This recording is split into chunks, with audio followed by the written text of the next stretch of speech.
You are one decision away from changing your life. And you have to accept that. You're one new meeting, one new relationship, one new contact, one new action, one new decision away from shifting your life from where it is right now to a totally different place. Oh, well, it means that there's a life that you hoped to live, a life you saw yourself living, and you got pushed to the side of it and ended up not living that life. But if you do have that image of your life as you think it should be lived, and you end up not living it, that is, particularly if you can feel yourself slowly being pushed away from it, I think that's a terrible, terrible feeling. It's like watching your own demise occur second by second. Yeah. I mean, you're sitting on a winning lottery ticket. You're too much of a pussy to cash it in. And that's bullshit.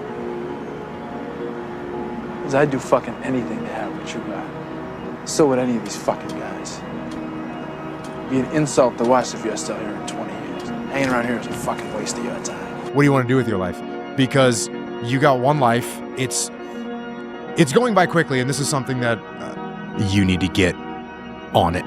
You need to be in here every day. You're almost out of time. You're 22. You're late. Because I realized I saw a lot of people that didn't have any sense of urgency in their life. A lot of people think they have all this time, so they f***ing waste it.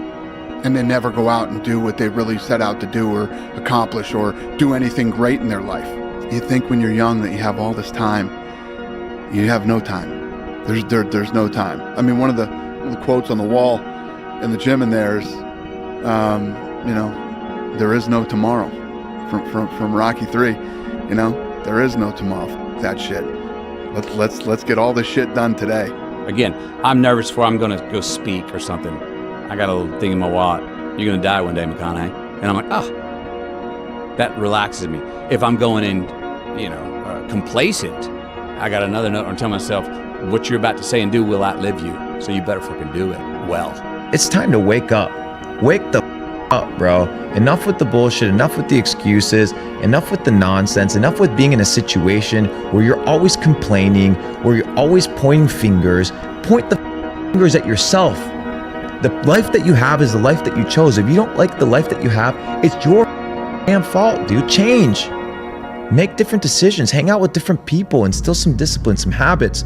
Win. And I suddenly realized that I was responsible, that I was in charge of my own life, that no one was coming to the rescue.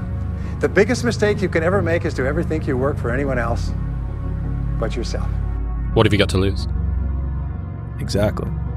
And that was it. And I was like, I have nothing to lose. And that was when I think in the last podcast we talked about this, where it's like, if everybody who's like at the bottom and feels like they have nothing going for them, reframe that as, I have nothing going for me, which also means that I have nothing to lose by taking action. It makes you a much more dangerous person. So you got to get out there. You got to give it everything you got, whether it's your time, your talent, your prayers, or your treasures. Because remember this, you will never see a U-Haul behind a hearse. I'll say it again. You will never see a U-Haul behind a hearse. You can't take it with you. So the question is, what are you going to do with what you have? Every morning I woke up, I had a real conversation with that dirty mirror. And every day, the same answer came back to me. Do you want to be on your deathbed knowing that you could, but you didn't? And so every day I kept saying that. For me personally, there's no lack of urgency when I wake up in the morning to think, oh, don't worry, I got all the time in the world, because I know I don't. And I'm lucky to be here, and I'm going to try and live in a way that will at least do justice for my friends that aren't here. The first biggest decision that you'll make in your entire life is who you're going to surround yourself with.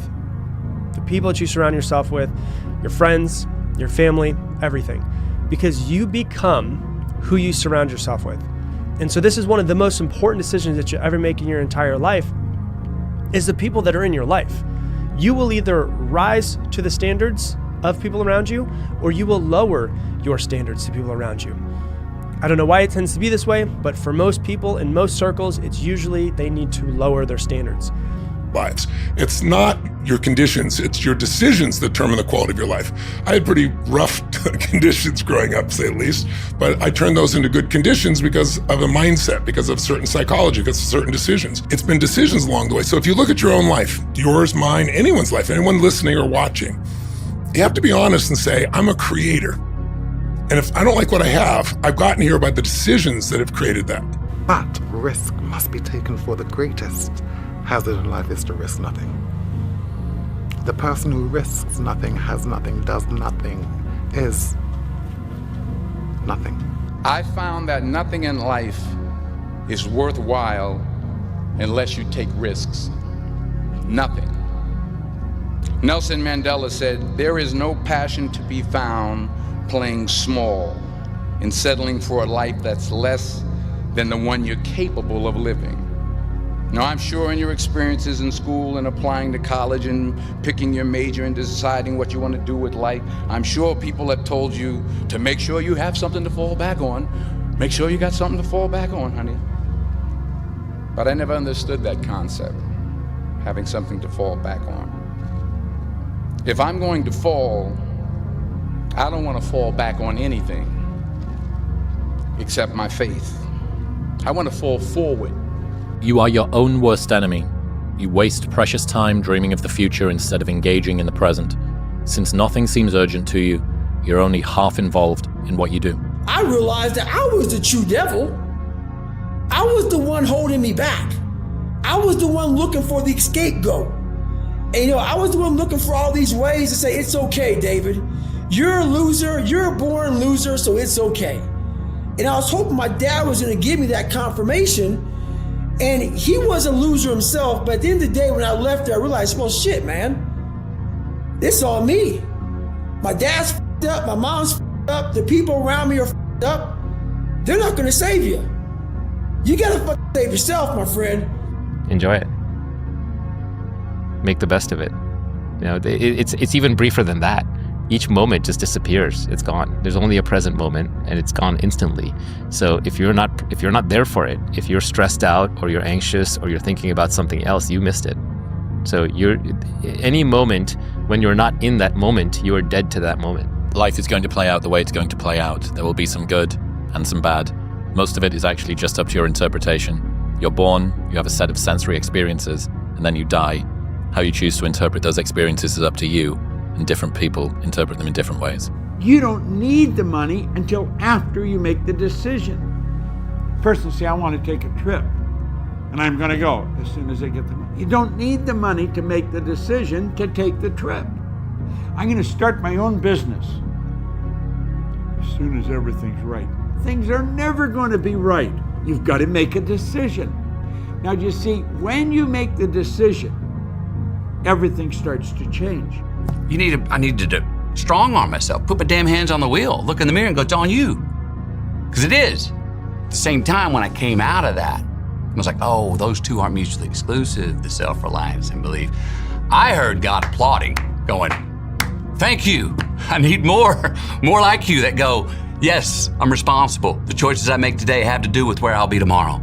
Yes, they have consequences. My choices matter. And so when I was 19 and I was terrible, I thought, perfect. This is where I'm supposed to be right now. So I had this clock that was very aware that this was going to take time, and that I had to look at the failure as the path to success. Take the biggest fucking risks of your entire life right now. Remember, you have time. And in your 20s, you can get so scared and you can be so easily lulled into the idea that good is good enough, that feeling safe and comfortable is what you should always be looking for. That way of thinking in your 20s in particular, dead fucking wrong. I want you to start to create this mindset of taking risks and going big. Everything in my life, volume negates luck. Violence is the answer. Like, these are sayings that are plastered around the wall of this office because they've been so true for me that you can brute force what you want into reality. And yes, today, we talked about trades that we're not willing to make. But if you want something, like, did you fucking move mountains? But the fact of the matter is if you want to be good, you really don't have a lot of choices because it takes what it takes. You have to do what you have to do to be successful. So you have to make the choices and decisions to have the discipline and the focus. What comes first, belief or action? Do you need to believe that you can do a thing before you can do it? Fake it until you make it is one option, but incredibly hard if you're introspective and have low self-belief and high standards. So what about make it until you believe it? Here are some lessons that I've learned. Your mind and thoughts must be focused on the same frequency as your goal. How do we do that? We make a committed decision. That's where I'm going. And when you make the committed decision, that's irrevocable. You cannot go back. You shut the past off. You begin thinking on this higher frequency, and you think and act like the person you want to become. Does it sound preposterous? That's what the Wright brothers did, and they introduced us to a new kingdom. That's what Sir Edmund Hillary did. I had the good fortune of working with him. He was a beekeeper from Auckland, New Zealand. He was the first person to ever climb Mount Everest. He didn't know how to get to the top of that mountain until after he got there. He trusted in the image that he held in his mind. You got to trust in the image you hold in your mind. You got to think like the person you want to become. It takes a decision to get up on that higher frequency. And the second you make the decision, everything starts to happen. You got to believe you can do it. When you expect to feel like you always want to go to the gym or always want to do your taxes or always want to do whatever it is you think is important, you have made a grand illusion. And just think, there's no one coming to save you except Mr. Goggins, who's going to punch you square in your face and tell you shut up and do the thing. I say chase your dreams, man. Do that thing, man, that keeps you up at night. That thing that bothers you, man, that makes you trip. You can't quit thinking about it. You always, that thing, man, that you wake up in the middle of the night, you got a new idea. That's what you got to chase. Because anything else, it's going to disappoint you. And there's sort of two things happening at once here. One is you can work way harder than you think you can. Yes. And another one is most people work so not hard that even a small amount of working hard puts you into a rarefied strata of people. And both of those things are true at the same time. Act first. Okay. You have to lead with action. Because if you are someone that deals with a crippling sense of insufficiency, your ability to discount any good thoughts you have in your mind is going to be so strong. If you try and lead with positivity first, I need to think it, wish it, believe it, and I will achieve it, your set point of negativity is going to just crush that into the ground. I'm speaking from personal experience, right? As the guy that was chronically unconfident and still has, the imposter syndrome that does creep in. You have to start with action. It's not your conditions, it's your decisions that determine the quality of your life. I had pretty rough conditions growing up, to say the least, but I turned those into good conditions because of a mindset, because of certain psychology, because of certain decisions. Just consider one decision that you make today has the potential to change the rest of your life. I mean, every day you decide, am I going to wake up an hour earlier like I said I would and get myself to the gym or not? Should I have that cookie at work or not? Now look, it may seem silly. You're like, oh, for God's sakes, Mel, come on. It's not silly at all. Everything about where you are in your life right now, every aspect of your life is in large part a result of your past decisions. If you give up a little bit today, like you can't get it back. Like if you skip a workout today, there's no possible way to get that back. When you let something go, it's gone. And Rome wasn't built in a day, but Rome didn't fall apart on a day either. It didn't fall apart because of one thing. It falls apart just a little bit at a time. There's no hack, bro. There's no hack. Yeah, you may this and that and saunas and all this shit it's great. There is no life hack. To grow that thing, how do you grow it? Do it and do it and do it and do it. That's the hack. The hack is gonna suck. And that's what I realized.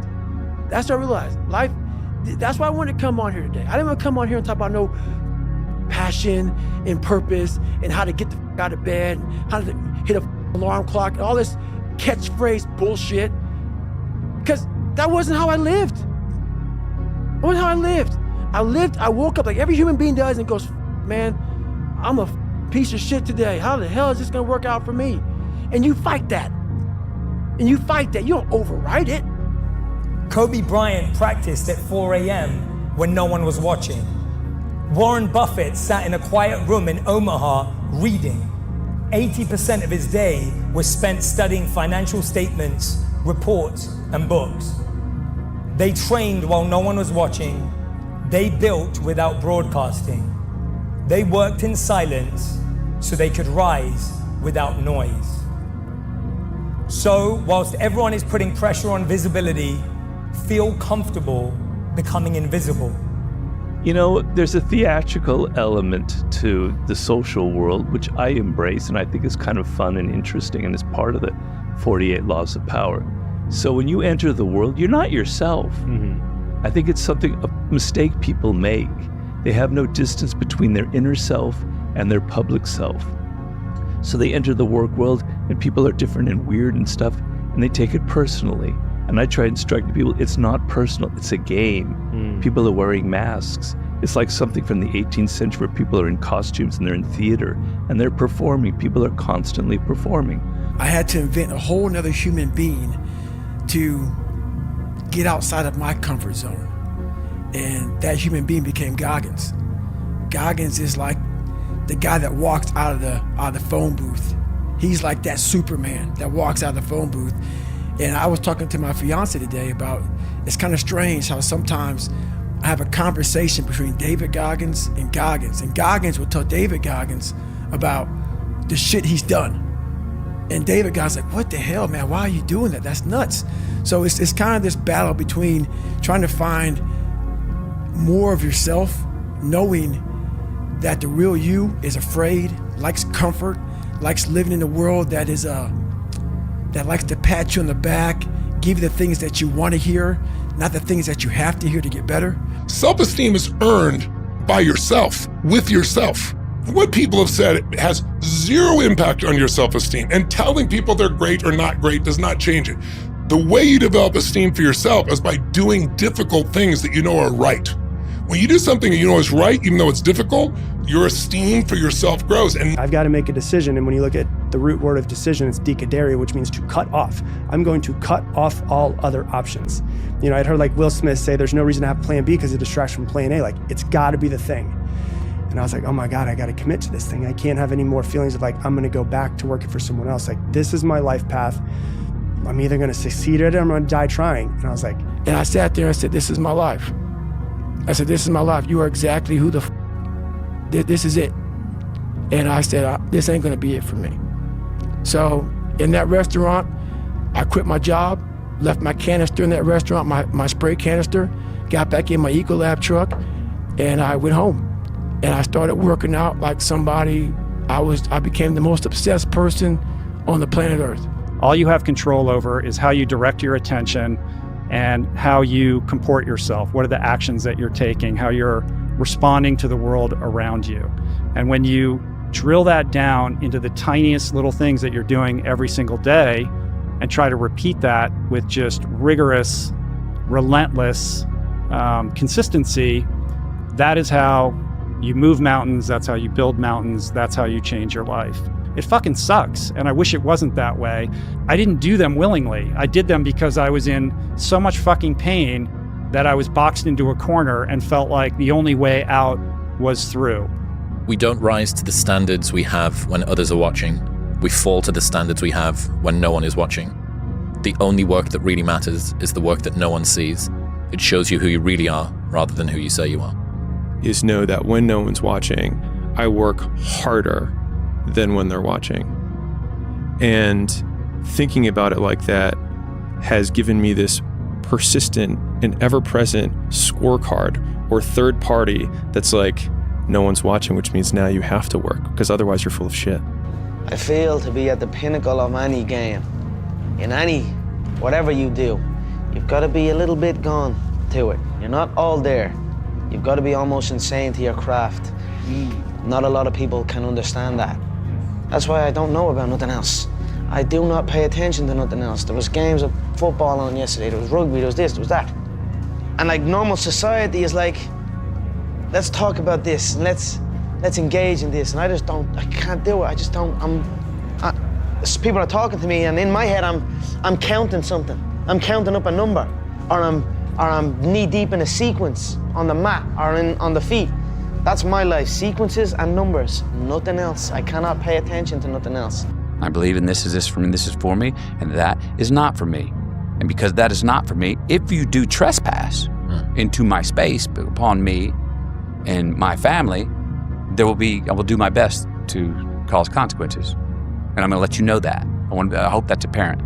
Because I'm not gonna intrude on you, but if you trespass that, I'm gonna stand up for it. Victims see their past as their fate. Champions see their past as their origin story.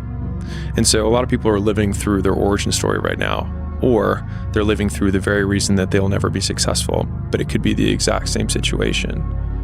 As weird of a construct as this is, the past doesn't exist. Just gone, it's not anywhere.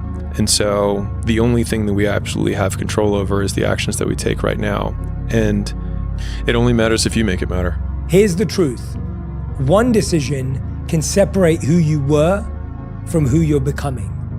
One decision can end an old chapter and begin a better one. One decision can change your confidence forever. And one decision can rewrite your entire story. All it takes is one decision. Invent a guy that didn't exist. I had to invent a guy that can take any pain, any suffering, any kind of judgment, be called nigger, be called whatever the in the world, and be able to stand in the room and say, go yourself. I had to build this callous mind, and I built it through suffering. I built it through downright and just crushing myself. You gotta stop telling yourself that you're doing enough. In life, it's never enough until you feel this overwhelming feeling of shit, man. I'm outworking the crowd. I'm outworking everybody. I'm doing more. It's not until then, once you get there, that's when you you've done enough. Stay hard. Are you settling or are you moving mountains? And I really like that. Because whenever I'm looking at these choices that I feel sometimes feel bad, I'm like, is there another option that I could see if I move the mountain? Most things are hilariously easy to do. It's just more easy. It's easier to just do nothing. Most people do nothing and get nothing and are dissatisfied because their expectations that they would get something for that nothing of work. What's crazy is that the highest levels of effort are so rare amongst people that you can unlock most things in the universe with it by just really trying like your life depends on it, because it does. Victims see their past as their fate. Champions see their past as their origin story. And so a lot of people are living through their origin story right now, or they're living through the very reason that they'll never be successful, but it could be the exact same situation.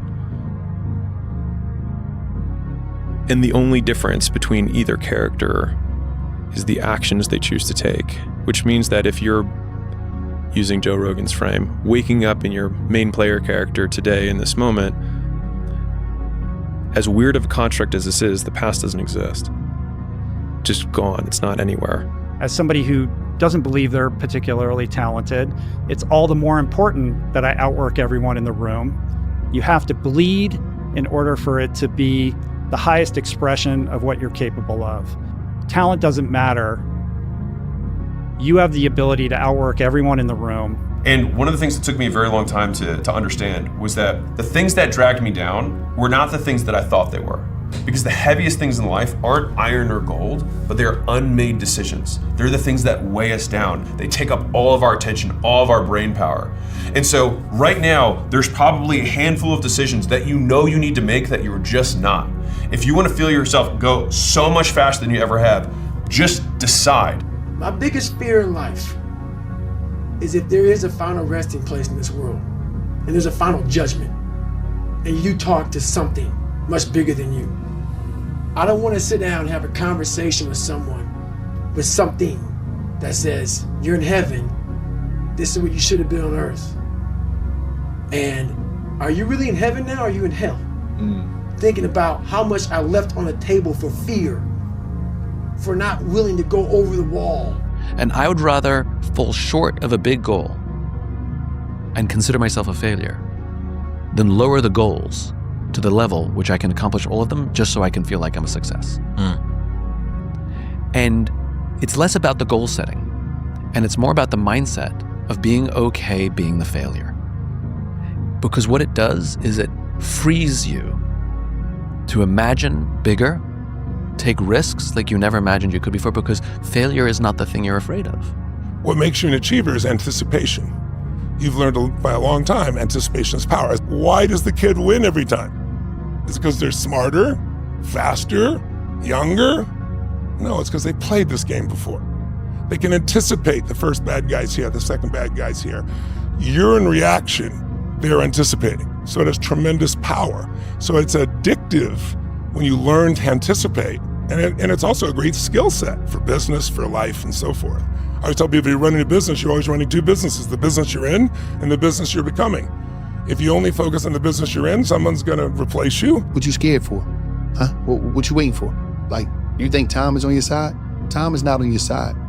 The only thing you got on your side is the decision to let go of everything that's not supportive to you. Everything that's forcing you to change who you are in order to be a part of this idea of what's right and what's wrong. Man, come on. It's bullshit. Let go. Get free. Be you. Love you. Respect yourself enough to choose you. Say yes to you and no to them. Identity is the controlling force of human being. If you are of an identity that says, I always find the way to victory, you will find the victory. What makes people, by the way, miserable is when they feel events control them versus they control events. And all it is a shift in here and here, right? So your identity is everything. And so you have to be careful, because very often in life, we identify to who we were a while ago. Like if I asked someone in an event to do something, I'm not that kind of person. Well, when did you decide what kind of person you were? 5 years ago, 10 years ago, 20 years ago, 30 years ago? Would you use a phone from 10 years ago? You'd be an idiot. Why would you use the same old identity? A year isn't 365 days. It's 52 chances, 12 chapters, and 4 seasons. Your life can change this year. Not because the year is magical, but because you are capable. You don't need a perfect plan. You don't need certainty. You don't need confidence. You need momentum. You need one decision. You need one step, and you need to remember this. 1 year of intention can undo 10 years of drifting. Just do. You're living. How do you want to live? How do you want to die? How do you want to be remembered? That's it. That's it. The greatest of all qualities to guarantee success is the absolute willingness to go at anything and refuse to stop until you achieve it. And you know something? The statistics show that 95% of the goals that you set for yourself, you will achieve if you refuse to quit. Say this to yourself every day. See, as long as you're breathing, you got a shot at your dream. That's the way I resolve. Say this, please. It's not over until I win. You got that right. Not over till I win. Not over till I get through. It's not over till I get over. Not over till I get what I want. Door can't open today, look out. I'm gonna come back and take the hinges off. That's how you gotta do that. Take the biggest fucking risks of your entire life right now. Remember, you have time. And in your 20s, you can get so scared and you can be so easily lulled into the idea that good is good enough, that feeling safe and comfortable is what you should always be looking for. That way of thinking in your 20s in particular, dead fucking wrong. I want you to start to create this mindset of taking risks and going big, because the only constant in your life for the rest of your life is change. I will never wish for fewer epic stories at the end of my life. And I've never regretted failures. I've always regretted things that I didn't try. And so just along those lines of trying to create more bias internally towards action rather than inaction, and normalizing consequences of failure as we said earlier, win or learn. Being attacked is a sign that you are important enough to be a target. You should relish the attention and the chance to prove yourself. Yeah. Well, you want, if everything is easy in life, if everyone loves what you're going to do, and you have no enemies, you have no opposition, nothing to resist, you're just going to be mush. You're not going to amount to anything. You're not going to be able to push yourself. You're not going to be able to change, evolve. Muhammad Ali said, if I didn't have Joe Frazier around, I would not have become the great boxer that I am.